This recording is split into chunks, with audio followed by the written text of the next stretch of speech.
Ngayon naman mga kadisenyo, ang papakita ko naman sa inyo kung paano magkanto ng FASA cover na ganito yung design. So, dati, ito ang fold nito pag anon. So, dito tayo magsusukat. Sukatin natin siya ng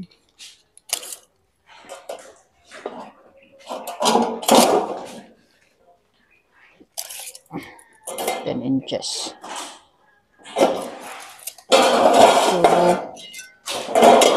eskwala natin dito. Tapos, yung triangle natin. So, yung maiwagang triangle. Maiwagang triangle. Yan. Dito. Dito tayo mag-triangle. Yan. Yan. Tapos sa kabila.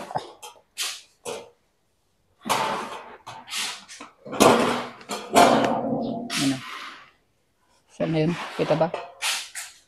Yan. Kita? Ayun. Ito, no? Ito kasi hindi natin tatanggalin. O hindi natin ipuputulin yan. Hindi natin gugupitin. Kasi ito yung pinaka sa taas niya, no? So, hindi yan magugupit. So, ito yung guhit. Guhitan ulit natin pataas. Ganyan.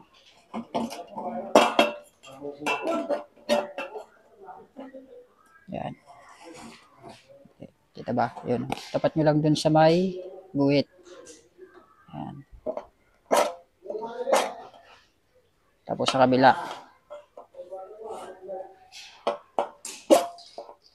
Yan. Tapos ito, diretso na lang to. Papunta sa baba. Tapos yung isa, ito, kakantuhin kasi natin yan. Ganun. Gagamitan natin eskwala dito. Itong isa, diretso na. Itong isa, kantuhin natin pag ganun. Ano. Ito sa ilalim na to. Sa ilalim ng yung kakapitan na to ng spandrel, no? Ito. Sa may ilalim. Ito yung nakikita sa ilalim. Yan. Dito po siya. Para karoon siya ng 45 degree.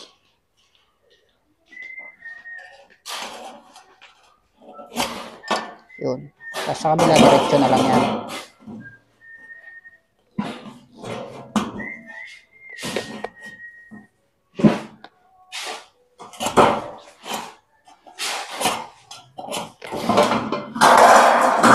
Tapos dito, ganoon pa rin. Gagamitin pa rin natin ng triangle sa may guhit. Tabak natin. Yan.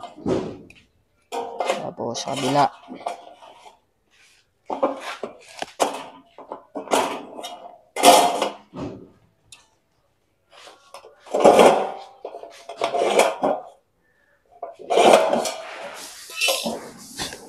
Kita ba?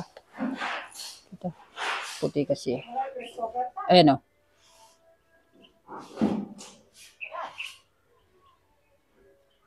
Yo. Ito. Ayan. Ito hindi natin gugupitin to. Ito lang. Ito gupitin natin to.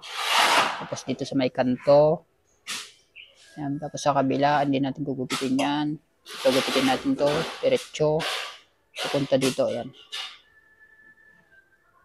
Tapos ito, babawasan lang natin to para dun sa kakabitan ng repeater.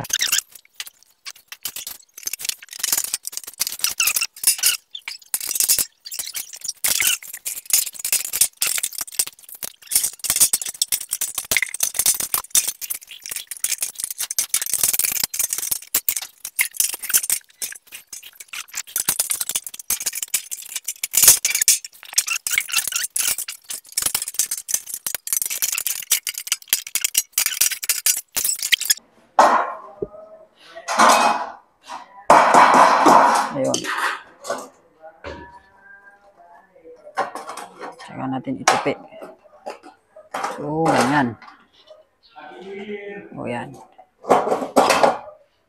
Okay. Ganyan.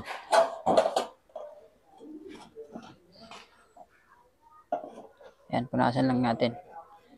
Kasi medyo madumi. Dahil dun sa tawag dito sa may silicone. Black pa naman. Dapat transparent yan eh. Ito yung puti. Yan.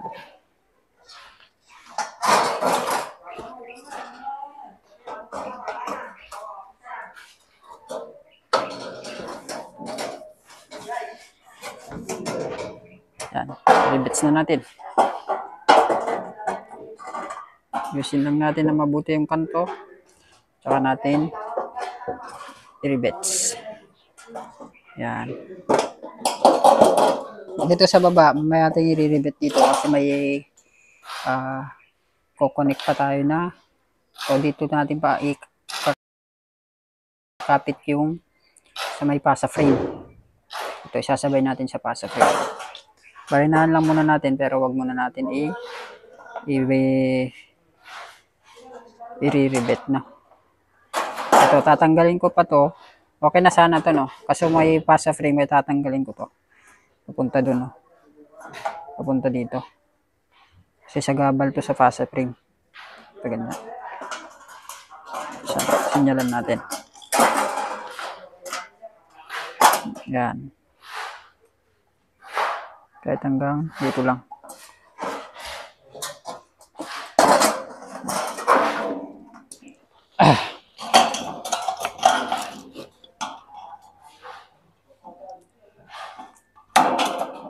Ganun.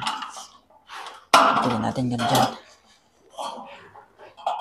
Kasi yung kinanto ko nung una, sumabit sa may pasa frame. Kaya ginupit ko. Pasa frame natin tubular. So, ganyan. Hindi siya gabal. Yun. Yan. Yan. So, yan. So, hindi na siya sagabal dun sa may tubular. Silipin niya natin. Bawasan pa.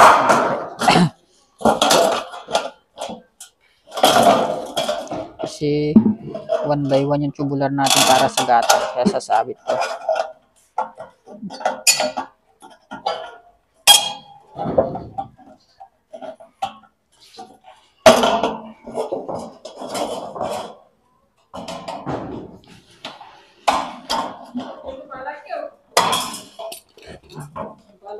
Yun.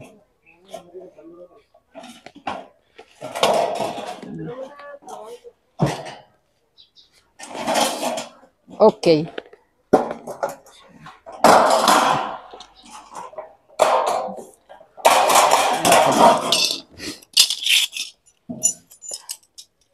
Tanggalin natin yung mga kalat para hindi tayo masugat pag gilid natin. Yun, gagamitan natin ng temporary na lock. Ito, tech screw. Pang metal, hindi uno.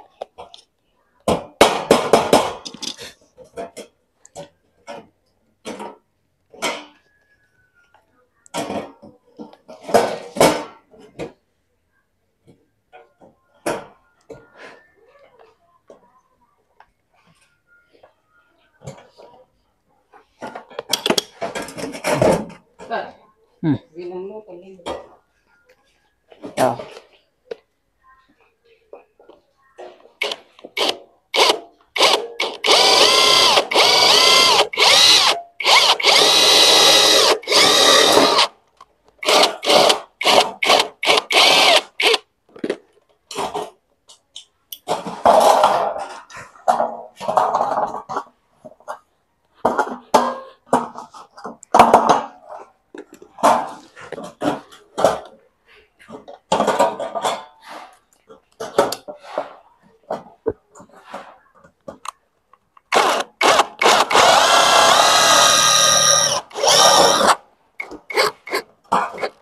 Yun.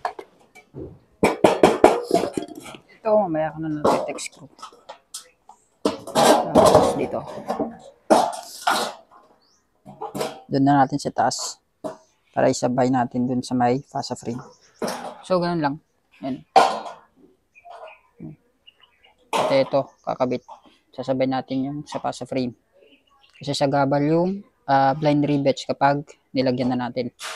So, ganun lang.